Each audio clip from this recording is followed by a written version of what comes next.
No one like me walks into a mikveh to go do a religious Jewish woman thing with all my guns, with all of my scars and some dirt because I couldn't clean myself properly. I walk in and they're obviously very surprised to see me because it was like two pictures that didn't match up together, but I needed to do something to keep my connection to God alive, to keep myself in the right mental state, and so you do what you have to do. My name is Shani. Until now I have been a dancer. I'm now studying psychology with hopes of being a researcher. I live in this apartment with my husband, Kasriel. I was in the Army for many years, combat medic in artillery, and then I am in Miluim with search and rescue. On October 7th, my husband and I were called to Miluim. We both headed down south to different places. We were meeting planes on the other side where the hostages came back. We were going to funerals to do security there. We were doing shmirah. We were just basically doing anything and everything. I think it was challenging, obviously, to be away from my spouse for as long as we were. 4 months apart is not conducive to continuing and nurturing the relationship.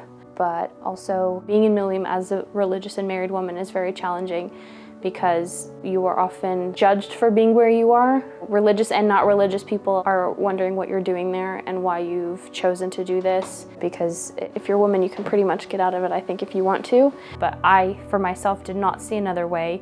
The message that I keep putting out there, which is Israel is an integral part of us as Jewish people. And so if that's true, then how could I not give of myself to the country, to the land, to protect the land? And that trope of only men go to Miluim or only men go to war, and shouldn't you be at home, and do you have kids? Oh good, you don't have kids, thank God, otherwise you'd be neglecting them. If you did have kids, how dare you continue to do Miluim? All these things kind of reinforced to me that, like, how could I ever be a good mother if this is the way that I feel about all these issues, and if I am not the most nurturing maternal figure and I don't have that personality, then I must not be a good mother, because that's what it takes to raise a kid.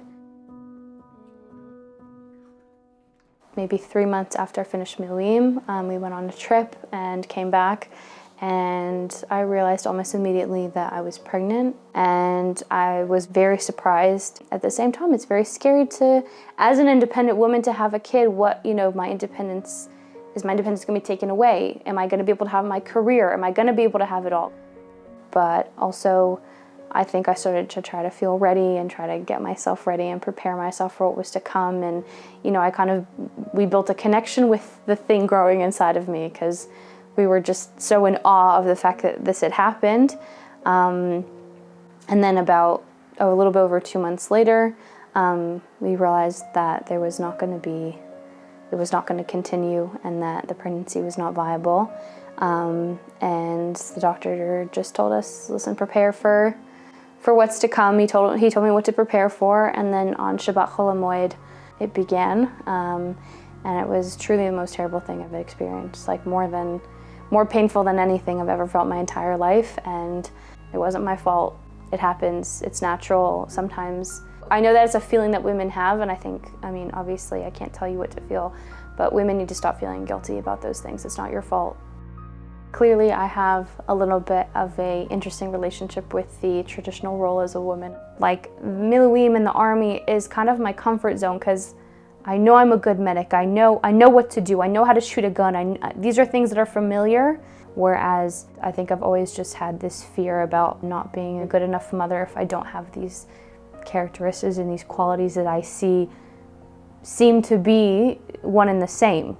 And it's taken a lot of reassuring from, those close to me that I will be a good mother, because it doesn't have to look a certain way. It doesn't have to look the way that other people tell you it has to look, and that you can still be a good mother even if you aren't mushy, and even if you do go to Miluim, and even if you do, impart these values of a strong, independent woman who values her independence, you can still partner that with being an attentive mother.